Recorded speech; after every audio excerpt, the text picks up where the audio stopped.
na mi-temps nañu diggante Brosse El Bandit Jammeh Gandiaye final poids léger samedi 18 janvier 2025 fii ci Mbour. Brosse sol na ko ndax takk na ko Brosse sol na ko ndax takk na ko attention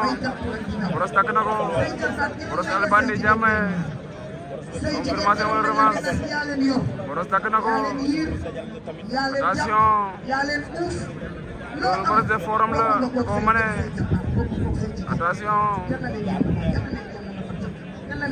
Brosse am na ñaari ngem bu dëgër mu koy dajale attention Brosse Jammeh Gandiaye attention Brosse Jammeh Gandiaye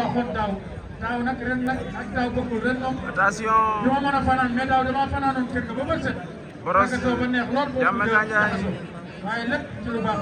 Brosse Jammeh su ko defee nag dañuy bàyyi tuuti attention temps ñu ñëwaat ci li nga xam ne mooy làmb ji ñu delluwaat ci animation bi ah acca ak yoo xam ne attention Brosse El Bandit Jammeh Gandiaye Brosse da ko am ñaari ngemb mu tëj loxo yi looloo tax liggéeyagul déclenché na ko mbot Brosse bañ na attention déclenché sa mbot Brosse bañ na attention Brosse war na ko nombo